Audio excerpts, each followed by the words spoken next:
Bismillahirrahmanirrahim. Alhamdulillahirabbil alamin. Wassalatu wassalamu ala asyrafil anbiya'i wal mursalin wa ala alihi wa sahbihi ajma'in. Subhanaka la ilma lana illa ma 'allamtana innaka antal alimul hakim. Rabbi shrah li sadri wa yassir li amri wahlul 'uqdatam min lisani yafqahu qawli. Amma ba'd. Alhamdulillah ala nikmatil Islam. Alhamdulillah ala nikmatil iman wa kafa biha min ni'mah.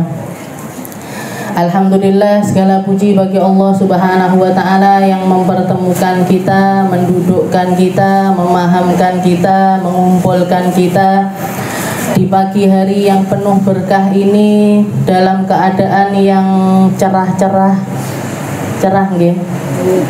Seger-seger kayaknya. Dagingnya sampun dimasak semuanya. Alhamdulillah, pagi hari ini kita mendapatkan kenikmatan dari Allah Subhanahu wa ta'ala berupa pertemuan-pertemuan indah, berupa perkumpulan-perkumpulan indah. Semoga apa yang kita usahakan, kedatangan kita, luangnya waktu kita, duduknya kita di tempat ini menjadi sesuatu yang menjadi jalan ridhonya Allah Subhanahu wa ta'ala, menjadi sesuatu yang membawa berkah di dalam kehidupan kita, membawa berkah untuk waktu-waktu kita dan cara kita berpikir serta setiap langkah di mana Allah Subhanahu wa ta'ala masih memberi kesempatan kepada kita untuk berjuang, untuk memperjuangkan, untuk terus melakukan kebaikan dan menebar kebaikan di atas muka bumi ini sebagai bentuk penghambaan kita kepada Allah Subhanahu wa ta'ala.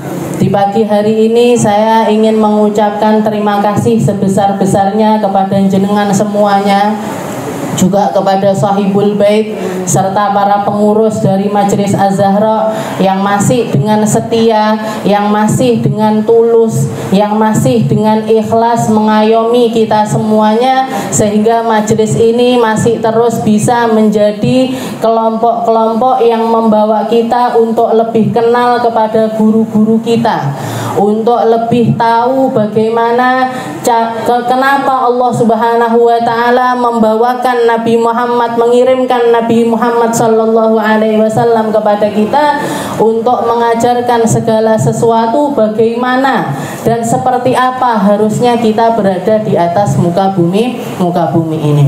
Di kesempatan kali ini di bulan Dzulhijjah al-Mubarak, di bulan yang salah satu Ashhurul Hurum, salah satu bulan-bulan haram di mana kebaikan-kebaikan dilipat gandakan oleh Allah Subhanahu wa ta'ala.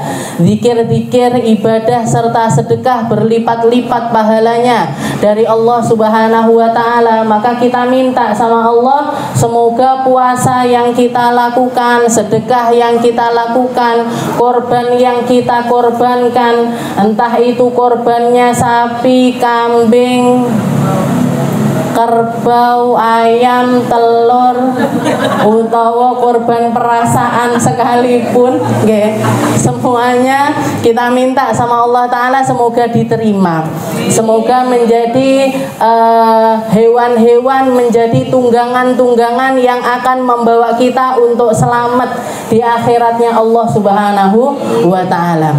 Dan kita di hari ini, di pagi ini, saya tadi juga sempat bingung aslinya mau ngaji apa ya enaknya, nggih. Tapi saya akan membahas tentang sekelumit dari seseorang yang Allah Subhanahu wa ta'ala ceritakan di dalam Al-Quran, salah satu manusia termulia, salah satu dari manusia-manusia pilihannya Allah Subhanahu wa ta'ala yang kisah-kisahnya ini selalu membawa hikmah dan juga cahaya dan kaitannya erat dengan hari raya Idul Adha, yaitu Nabi Allah Ibrahim.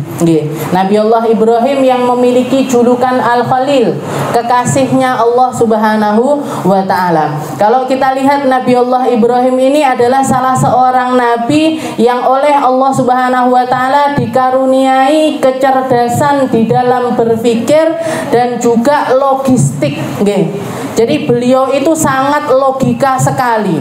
ketika Allah Subhanahu wa taala mengirimkan beliau untuk mendakwai kaumnya yang waktu itu musuh terbesarnya adalah Raja Namrud. Seperti yang kita ketahui, beliau pura-pura sakit ketika seluruh kaumnya ini pergi untuk berburu. Ketika pulang ternyata berhala-berhala yang ada di tempat ibadah mereka dipenggal semuanya sama Nabiullah Ibrahim, kecuali yang paling besar digantungkan kapak yang besar di lehernya.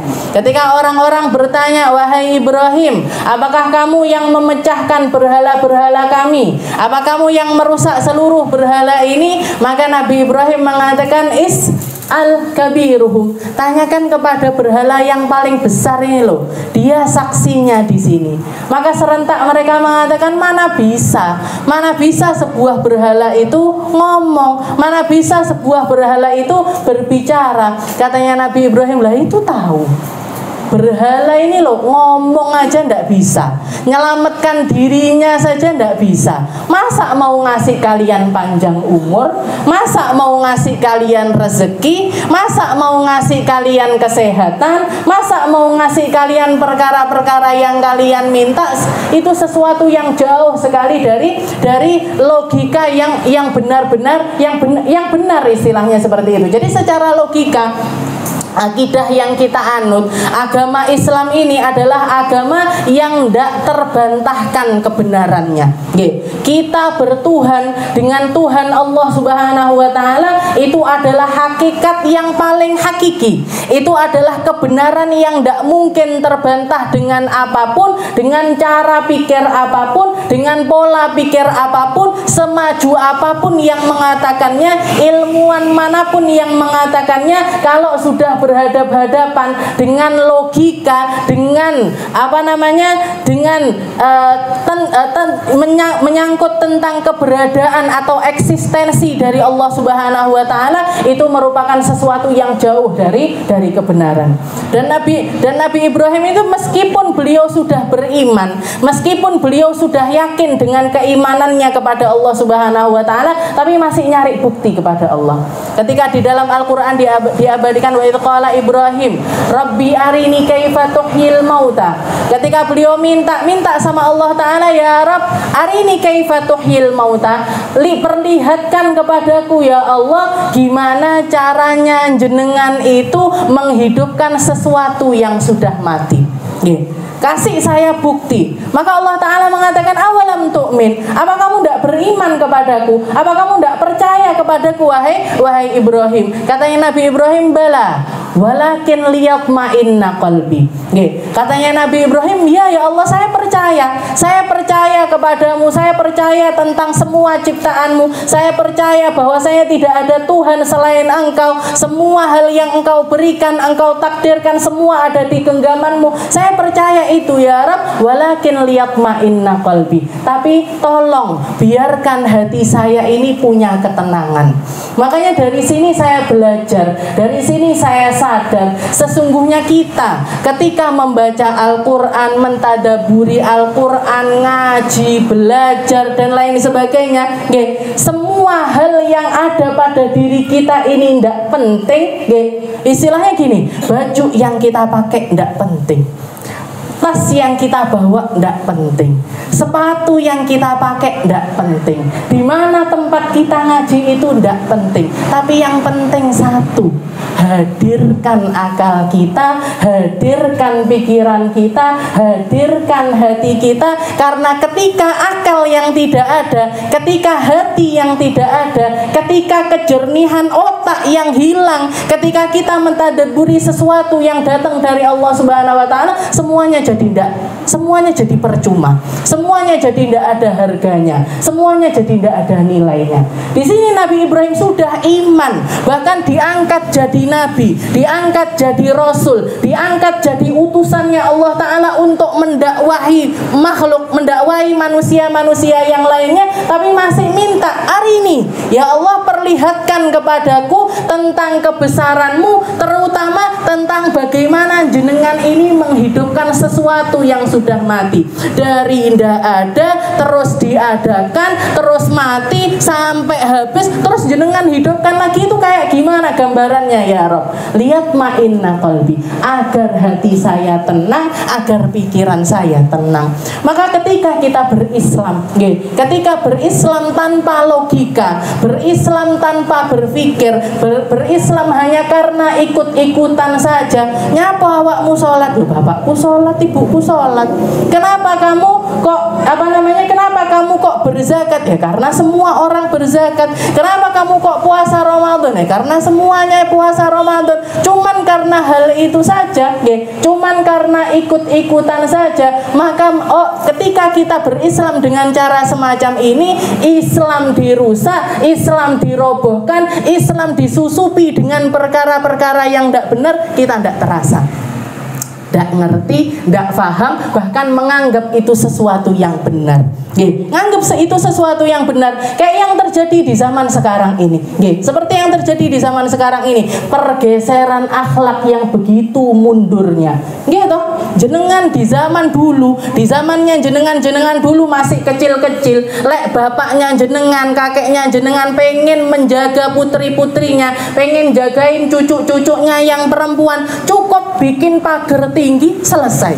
Jangan keluar kecuali sama mahram, jangan keluar kecuali ditemenin, gitu. Cukup napa mboten? Cukup, nggih.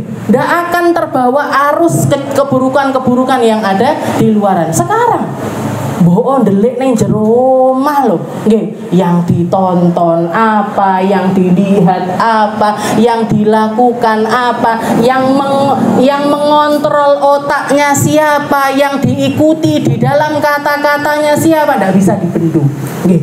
Makanya berpikir di dalam akidah kita, berpikir di dalam keislaman kita, menjadi ngerti, menjadi faham dengan apa yang kita anut, itu sesuatu yang paling prinsip, itu sesuatu yang paling prinsip dan harus paling kita usahakan untuk menjaga diri kita khususnya dan juga orang-orang yang ada di sekitaran kita. Lah ndak rusak, Bu.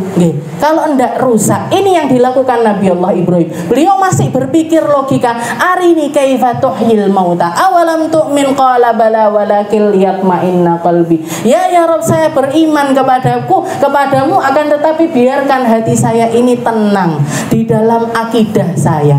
Maka Allah Subhanahu wa taala mengatakan kalau gitu kumpulkan, istilahnya belilah burung-burung di pasar wahai Ibrahim. Disuruh sama Allah taala beli burung. Beli burung banyaknya 4. Arba'atam minat thairi fasurhunna. Kata Allah Ta'ala mengatakan, ini burung belilah kamu dari pasar. Setelah itu latih agar dia itu nurut kepadamu, tunduk kepadamu, mau datang kepadamu ketika mereka itu kamu panggil. Akhirnya dilatih sampai bisa.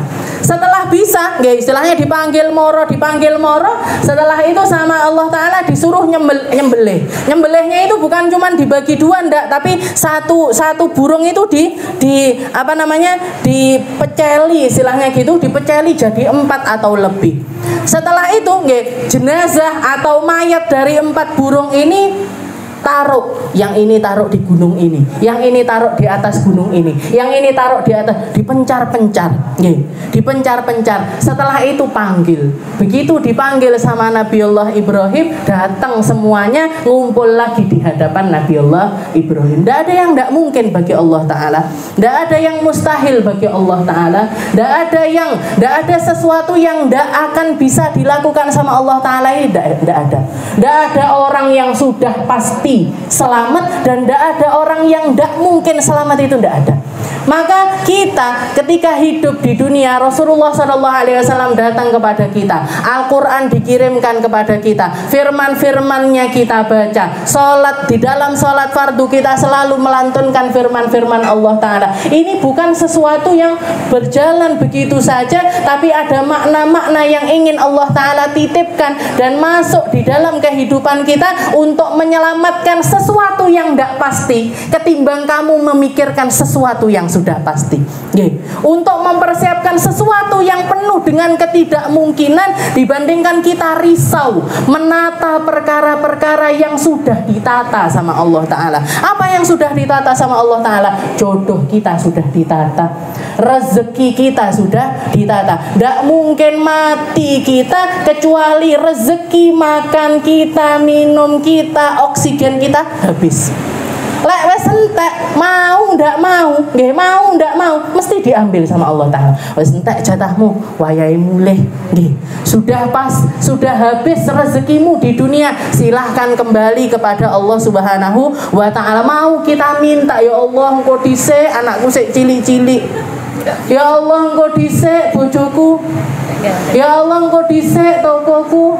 Ya Allah engko dhisik, enggak bisa, Bu. Nggih. Kalau sudah waktunya datang, jodoh kita sudah ditakdirkan, rezeki kita sudah ditakdirkan, nggih. Jalan hidup kita sudah ditakdirkan. Ngapain kita risau terhadap sesuatu yang sudah ditata sama Allah Ta'ala? Rezeki kalau mau nyampe kepada kita pasti nyampe. Yang enggak nyampe, yang bukan jatah kita enggak akan bisa nyampe kepada kita. Buktinya panjenengan lihat itu di pasar-pasar. Enggak usah pasar-pasar, di tengah kota aja. Toko-toko jejer. Toko HP. Nggih napa mboten? Punya rezekinya sendiri-sendiri napa mboten? Nggih. Anak BRP, anak sebelah. Semua punya rezekinya napa mboten?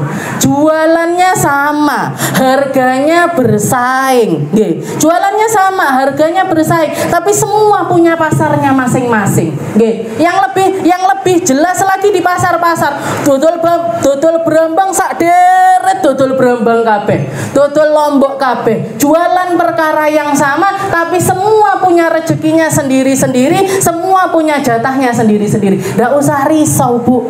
Lek enek utuh kita jualan baju ngarep omah dodol baju bene, dek duwe rezekine, kita juga punya rezekinya. Kita jualan pulpen ngarep omah ya dodolan pulpen bene, nggih.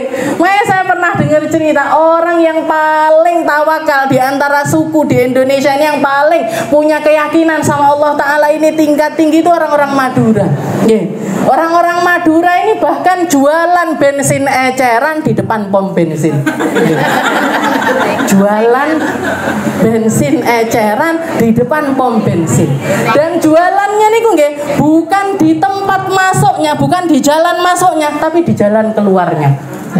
Lek jalan masuk sik logika. Orang timbangannya ndelok tak mororono ae lah. Nggih, motor misalkan males masuk, tak minggir sebentar beli yang eceran aja. Masih masuk akal. Ini jualannya di tempat keluar. Nggih. Orang keluar itu kan biasanya ya wis bek bensine. Nggih.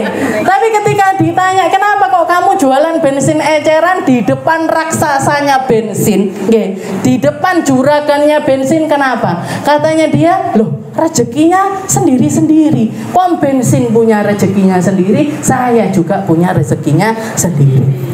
Yang datang, yang jadi rezeki saya bakalan nyampe, yang bukan rezeki saya ndak akan nyampe. Makanya Habib Abdullah bin Alawi Al-Haddad itu di salah satu qasidahnya itu beliau mengatakan, la tukthiru hammak ma guddir yakun. Enggak usah sumpek-sumpek, enggak usah bingung-bingung, enggak usah banyak-banyak khawatir. Ma guddir yakun. Yang jadi takdirnya Allah, yang jadi ketetapannya Allah bakalan nyampe. Yang bukan ketetapannya Allah, mau kita mengusahakannya seperti apapun, wong kuwi kudu dadi bojoku, nek duduk jodohe nggih, sing kuwi kudu dadi mantuku. Kuwi kudu ini loh, Bu, yang bikin kita pusing. Harus ini loh yang bikin kita itu sumpek. Setiap keharusan yang tidak pasti, padahal yang akan terjadi hanya apa yang ditakdirkan oleh Allah Ta'ala. Ngapain kamu risau terhadap sesuatu yang sudah ditoto sama Allah Ta'ala? Risaukan perkara yang masih belum tentu. Yang belum tentu apa? Husnul khotimah itu belum tentu. kehidupan nyaman di alam kubur itu belum tentu.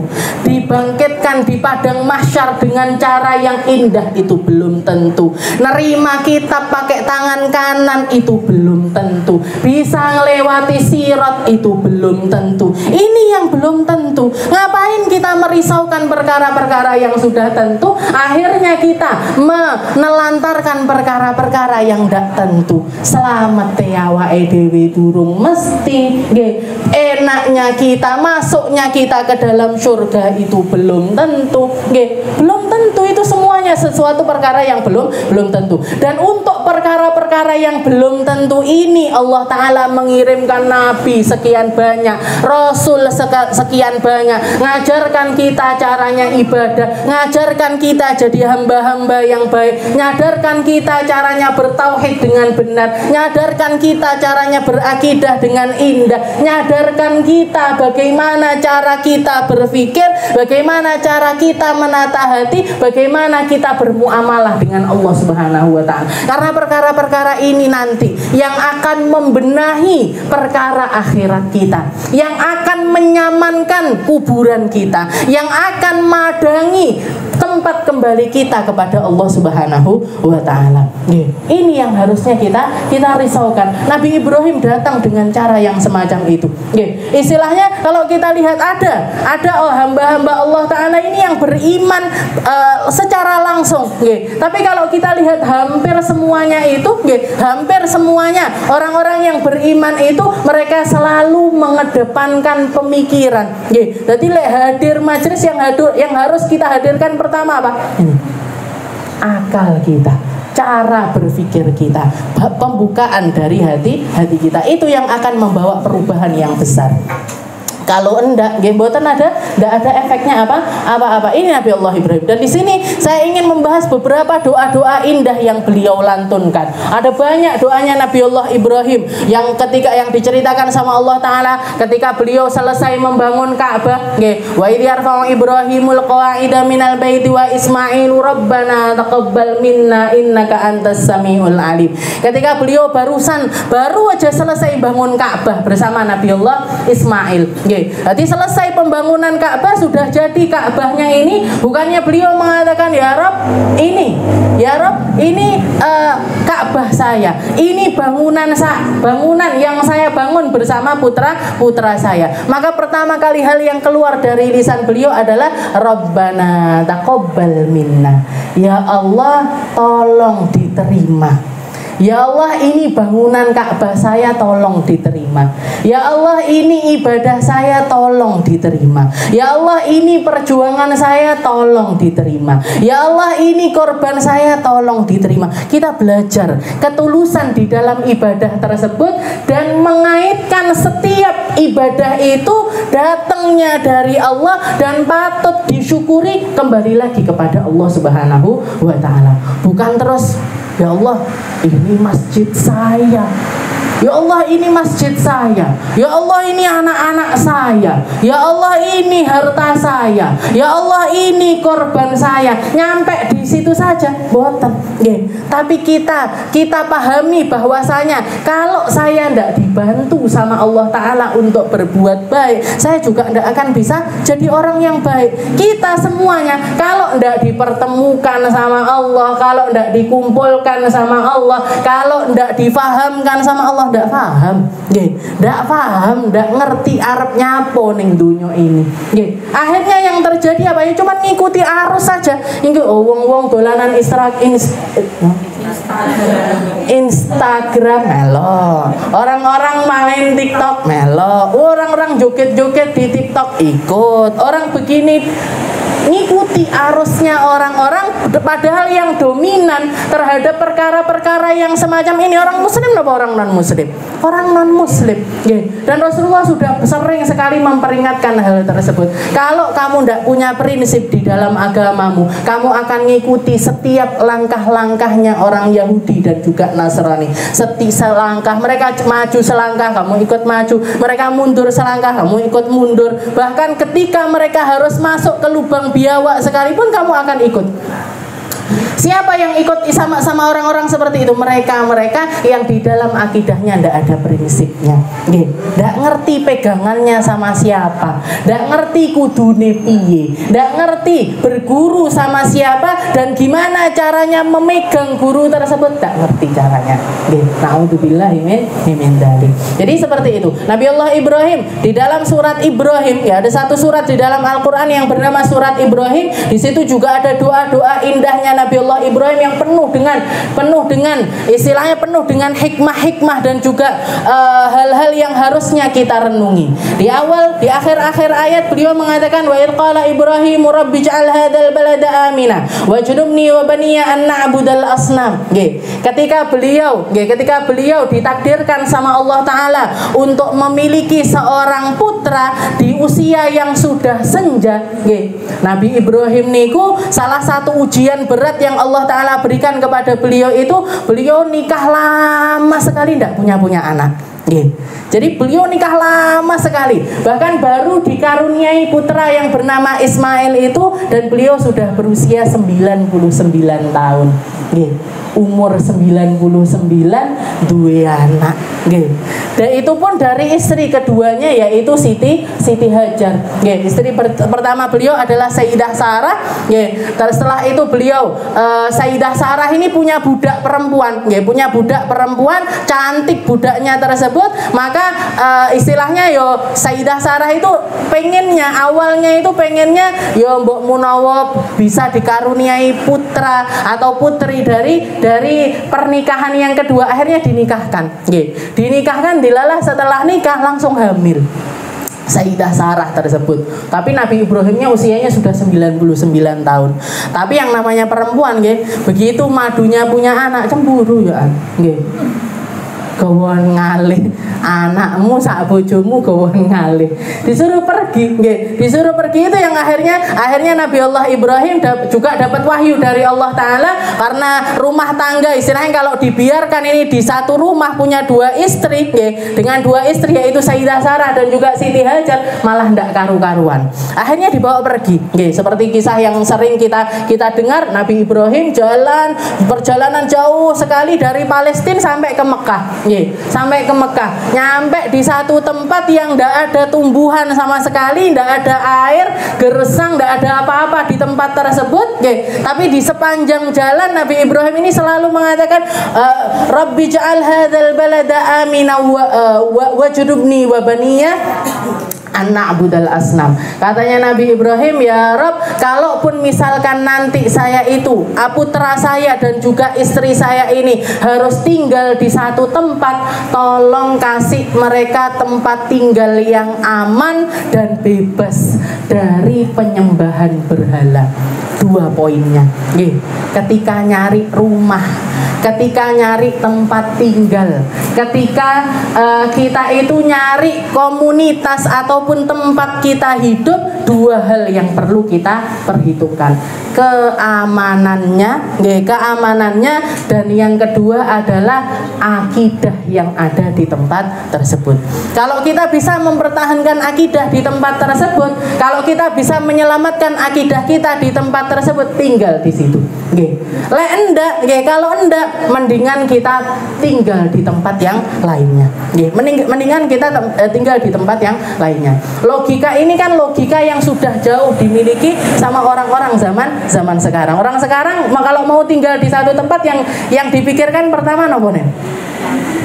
Masalah rezekinya. Oh, rezeki saya jalan di sana. Oh, saya ditugaskan bos saya untuk di sini, untuk tugas di sini, untuk tugas di sini, untuk dan lain sebagainya. Rezeki berupa finansial, rezeki berupa harta. Apa ndak boleh? Boleh. Boleh saja. Itu kita nyari tempat tinggal yang paling dekat dengan rezeki kita, itu boleh saja. Bahkan salah satu tanda istilahnya kalau kehidupan dunia kita itu nyaman, orang kalau pengen totone hidup di dunia itu kan tandanya dua, tiga deh, punya rumah, punya kendaraan yang enak, punya rumah, punya kendaraan, dan yang ketiga tempat kerjanya atau rezekinya itu di negerinya sendiri. Tempat kerjanya di negerinya sendiri. Semakin dekat semakin nyaman. Orang kalau hidup, istilahnya jaminan hidup enak di dunia itu 3 ini. Punya rumah yang nyaman, punya kendaraan yang nyaman. Setelah itu yang ketiga adalah tempat kerjanya atau rezekinya itu di negerinya sendiri. Ndak atuh-atuh. Ndak jauh-jauh. Maka Nabiullah, tapi kalau Nabiullah Ibrahim, dari doa Nabiullah Ibrahim ini harusnya yang lebih prioritas dibandingkan rezeki dunia tersebut adalah keamanan tempatnya, dan yang kedua adalah akidah yang kita anut. Akidah yang sekarang ini kita anut. Selamat ndak akidah saya di tempat itu? Bisa ndak, aman ndak saya di tempat tersebut? Karena waktu itu negeri Mekah, ketika Siti Hajar dan juga Nabiullah Ismail bertempat tinggal di tempat tersebut, itu tempat lapang, ndak enek omah, ndak enek kemai. Kalau ndak aman, ini kan hewan-hewan buas seringkali datang ke tempat tersebut. Makanya beliau minta sama Allah Ta'ala, Rabbi ja'al hadzal baladan aminan. Ya Allah, jadikan negeri ini yang akan ditempati istri dan anak saya jadi negeri yang super aman. Para ulama mengatakan berkat doanya Nabi Ibrahim ini, berkat doanya Nabiullah Ibrahim ini, negeri Mekah menjadi salah satu dari 2 negeri yang akan selalu dijaga sama Allah Ta'ala, bahkan dari fitnah yang paling mudarat, yang paling sulit untuk ditangani, yaitu fitnahnya Dajjal. Dajjal itu tidak bisa masuk Mekah, tidak bisa masuk Madinah. Salah satunya karena apa? Berkat dari doanya Nabiullah Ibrahim. Dan beliau, para ulama juga mengatakan kalau bukan karena doanya Nabiullah Ibrahim, ini Sayyidah Siti Hajar dan juga Nabiullah Ismail ini belum tentu selamat dari hewan-hewan buas yang ada di negeri Mekah pada waktu itu, karena belum ada bangunan apa-apa, tidak ada siapa-siapa, tidak ada. Ketika anak Siti Hajar mengatakan, wahai Ibrahim, engkau meninggalkan saya dan putramu yang masih bayi, Nabi Ismail waktu itu masih bayi, masih nyusu kepada Siti Hajar, dan engkau tinggalkan kami di tempat yang semacam ini. Protes, istilahnya jajal jenengan ditinggal sama bojone neng gone tengah tol misalkan. Arep neng ndi ya, kok ditinggal neng kene. Maka tapi Siti Hajar orang yang beriman lalu nanya sama Nabi Ibrahim, ya Ibrahim, wahai Ibrahim, apakah ini termasuk sesuatu yang menjadi perintahnya Allah Subhanahu wa Ta'ala? Maka Nabi Ibrahim mengatakan, iya. Kalau begitu, innallaha la yudayyi'u 'abdah. Allah Ta'ala tidak mungkin menyengsarakan, tidak mungkin menyia-nyiakan hambanya dimanapun mereka berada. Akhirnya ditinggal dengan perbekalan seadanya, dengan harta seadanya. Bahkan mungkin lek harta arepe ditukoni ning ndi, ndak ada orang sama sekali di tempat tersebut. Ndak enek Indomaret yo ndak enek, Alfamart yo ndak enek, arepe tuku banyu ndak ada semuanya. Jadi yang di istilahnya bekal yang ditinggalkan sama Nabi Ibrahim hanyalah makanan hari itu dan minuman hari itu. Makanan untuk hari itu dan minuman hari itu. Akhirnya yang terjadi seperti yang kita ketahui, habis makanannya, habis minumannya, air susunya beliau juga habis. Akhirnya beliau lari ke Bukit Marwah, Bukit Sofa, dan terus seperti itu sampai akhirnya Allah Ta'ala menakdirkan di samping, di bawah kakinya Nabiullah Ismail itu keluar muncrat, keluar satu mata air yang bening, tidak ada istilahnya seger dan menyegarkan, keluar dengan begitu derasnya. Akhirnya beliau minum dari air tersebut, dan ketika sudah air ini kan keluar banyak sekali. Para ulama mengatakan misalkan waktu itu Sayyidah Hajar itu nggak mengatakan zam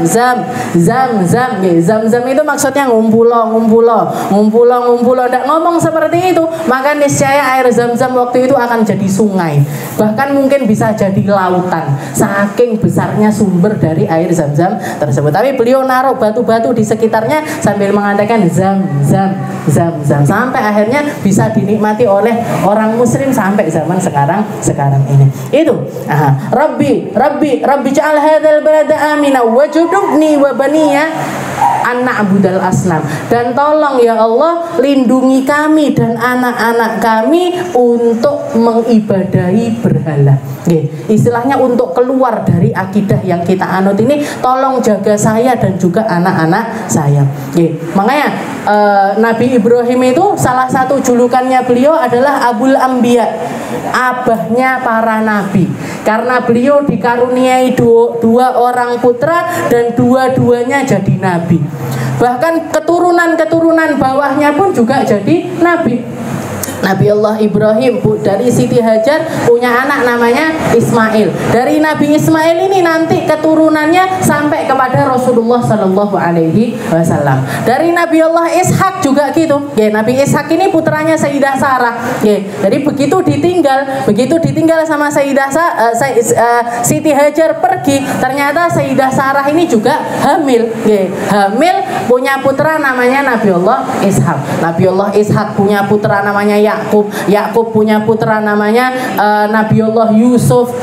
Nabi Yusuf yang bahkan dikabarkan putra-putra yang lainnya pun juga jadi nabi walaupun bukan jadi seorang rasul. Jadi julukannya beliau adalah Abul Anbiya. Makanya beliau mengatakan, nah itu berkat dari doanya beliau. Dari doanya beliau yang mengatakan wajudubni wa baniya an na'budal asnam. Ya Allah, tolong lindungi saya dan juga anak-anak saya, dan juga anak-anak saya dari yang namanya keluar dari akidahmu.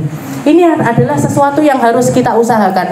Yo diusahakan pakai pembelajaran, ya diusahakan pakai keilmuan, juga diusahakan pakai doa. Lindungi saya ya Allah, jadikan saya ahli Quran, jadikan anak-anak saya juga seperti itu.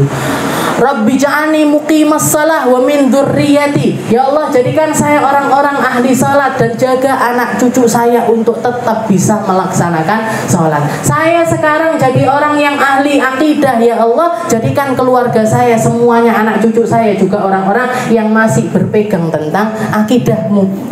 Karena zaman sekarang ini perangnya bukan lagi perang pakai senjata, tapi perangnya pakai perang fikrah, napa? Perang akidah, perang pemikiran. Jenengan kalau masuk ke kampus-kampus, jenengan masuk ke university itu perang akidah luar biasa ekstrimnya. Saya pernah punya teman dari Singapura, beliau itu kuliahnya itu di Al-Azhar Mesir. Al-Azhar kan terkenal sekali sebagai jam'iyah atau kampus Islam tertua sepanjang masa sampai sekarang ini, dan kebesarannya sudah ulama yang keluar dari situ banyak sekali. Nah, ketika ini teman saya namanya Kak Halimah ini saya 2 tahun di Hadramut, setiap tahunnya di Hadramut itu ada yang namanya pesantren kilat. Pesantren kilat itu nanti orang-orang dari sekitaran Jazirah Arab itu pada datang, dari Riyadh, dari Dubai, termasuk dari Mesir. Ini rombongannya Kak Halimah ini mesti datang. Saya sampai nanya, Kak, apa kurang ilmunya di sana? Apa kurang ilmunya di Mesir itu, apa kurang? Kok masih setiap, kan pesantren kilatnya itu mesti di liburan musim panas. Liburan itu kan kita pengennya libur wis ndak ngaji nih, wis mumet sama perkuliahan sekian 1 semester bahkan 2 semester, ini liburan beliau masih datang ke Hadramut untuk ngaji. Saya tanya, kenapa Kak kok seperti itu? Maka beliau mengatakan, ini saya tazkiyatan lin nafs, saya pengen bersihkan diri. Kenapa kok gitu? Ini perang akidah di Al-Azhar itu luar biasa parahnya. Kamu mau jadi apa aja di situ bisa. Istilahnya begitu masuk di Al-Azhar itu, nanti yang dominan untuk geret kita siapa, di situ kita akan terjerumus. Lek dekete sama orang-orang Syiah, kalau anunya sama akidah Syiah, yuk kegeret ke sana. Kalau akidahnya ke Wahabi, teman-temannya dan lain sebagainya ke Wahabi, yuk masuknya ke situ. Sing akhirnya mulai salah salate, tahlilan haram, maulidan haram, iki ndak oleh. Ini karena apa? Karena perang akidah yang semacam itu. Perang akidah itu di Al-Azhar itu luar biasa. Bahkan kita mau jadi penyihir aja ada gurunya di situ, ada dosennya jurusan sihir itu nggih wonten sampean. Ilmu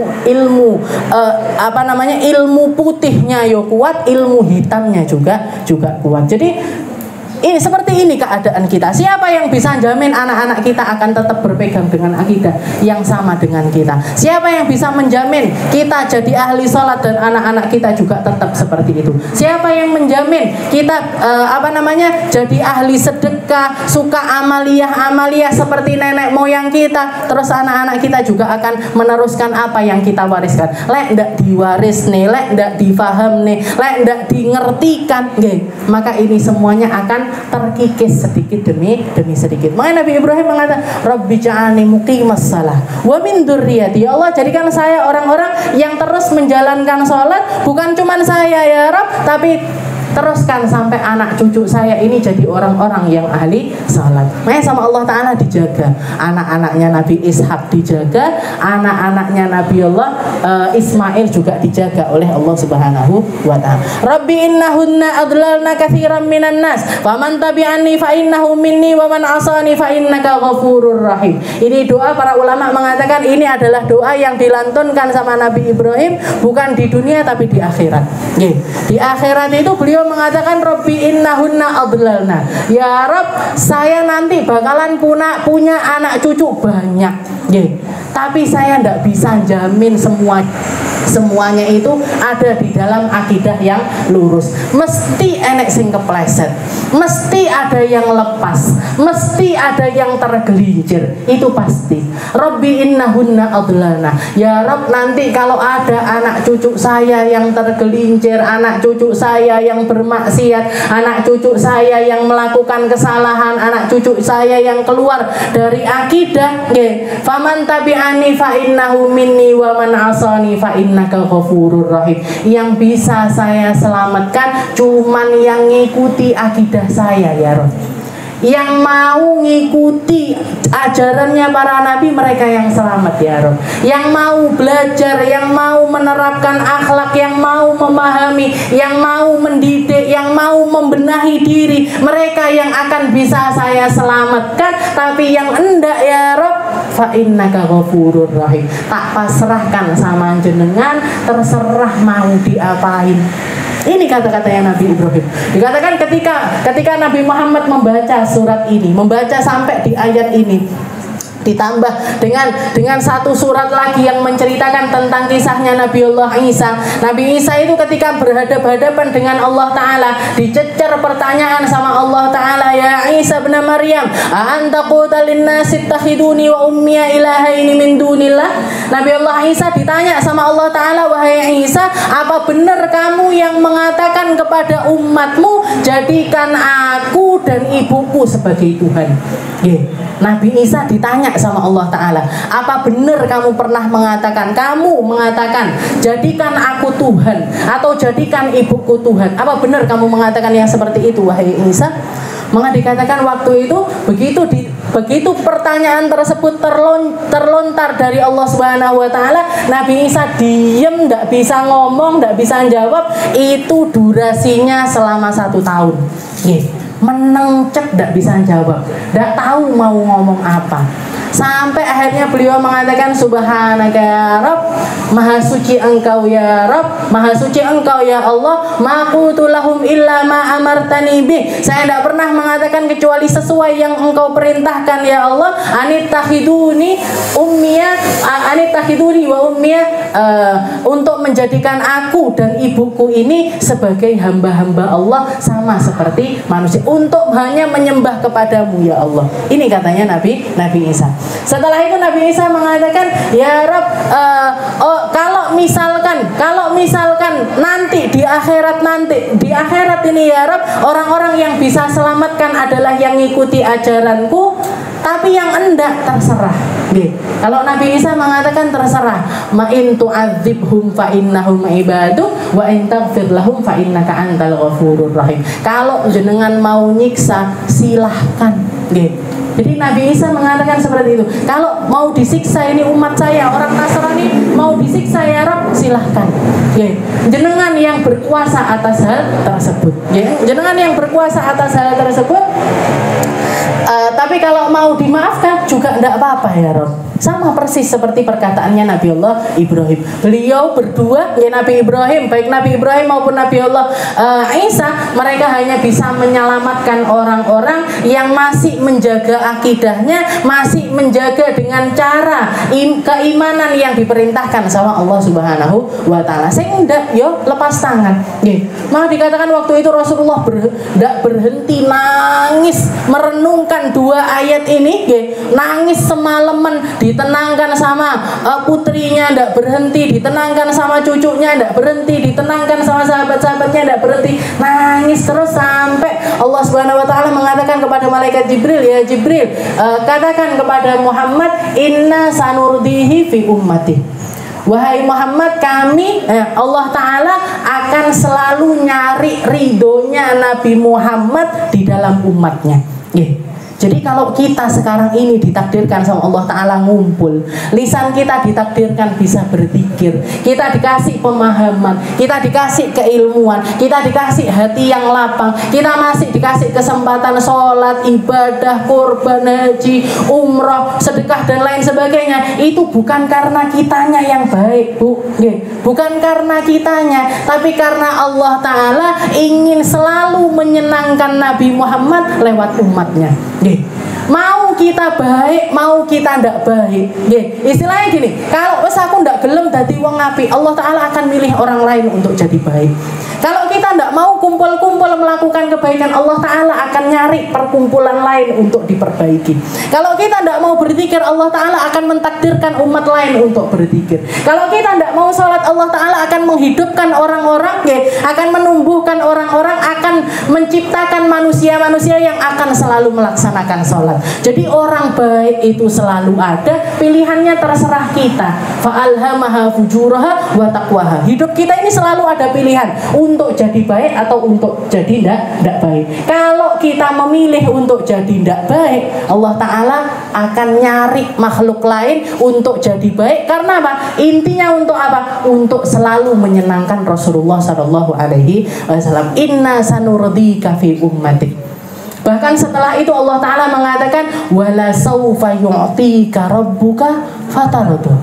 Akan aku beri kamu wahai Muhammad perkara-perkara yang kamu inginkan sampai kamu puas. Sampai kamu puas wahai Muhammad. Katanya Sayyidina Ali mengatakan dari ayat ini, setelah ayat itu turun, wala sawfa yu'tika rabbuka fatardu, hilang kerisauan di dalam hati kami para sahabatnya Nabi. Kenapa? Karena perkara yang akan satu-satunya hal yang menjadi pengharapannya Rasulullah Sallallahu Alaihi Wasallam adalah beliau ingin memastikan setiap orang yang pernah terucap dari lisannya kalimat la ilaha illallah bakalan diselamatkan sama Nabi Muhammad. Saake-ake dosane, sebejat apapun mereka, seburuk apapun kelakuannya, tapi kalau lisannya masih mengucap la ilaha illallah, diselamatkan sama Nabi Muhammad. La ilaha illallah, tapi bukan istilahnya ketika hidup mereka mengatakan la ilaha illallah, mati pun juga bawa la ilaha illallah. Ini yang harus kita pastikan. Makanya salah satu doa yang dikatakan menjadi doa yang paling tidak disenangi sama setan adalah ketika kita minta sama Allah Ta'ala untuk dikasih husnul khatimah.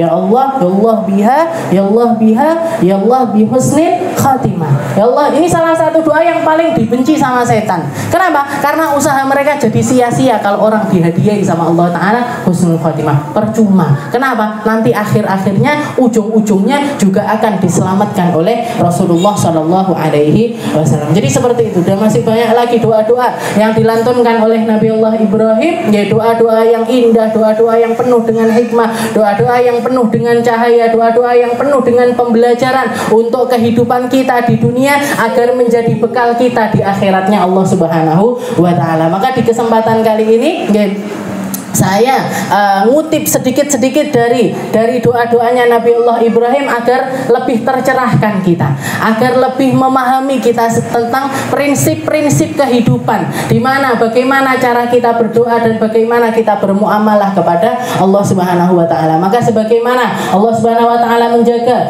anak cucunya Nabiullah Ibrahim, semoga Allah taala juga menjaga anak cucu kita, menjaga keluarga kita, menjaga diri kita dari akidah-akidah yang tidak benar, dari prinsip-prinsip yang tidak benar, dari jalan hidup yang tidak benar, dari tata cara ibadah yang tidak benar, dari cara pandang yang tidak benar. Dijauhkan dari kita, dijauhkan dari keluarga kita, dijauhkan dari anak cucu kita sampai akhir zaman nanti. Dan semoga Allah Ta'ala mencabut kerisauan-kerisauan terhadap hal-hal yang sudah ditetapkan sama Allah Ta'ala, dan kita dikasih kerisauan untuk mencari perkara-perkara yang belum pasti dari Allah Subhanahu wa taala. Kita nyari ridhonya Allah, kita nyari kedekatan dari Allah, dan terutama kita nyari kedekatan dari Rasulullah Shallallahu alaihi wasallam. Dan semoga Allah Subhanahu wa taala selalu menyehatkan kita semuanya, menjauhkan kita dari segala bala, menjauhkan kita dari perkara-perkara yang tidak enak, menjauhkan kita dari perkara-perkara yang menyesatkan kita ataupun juga keluarga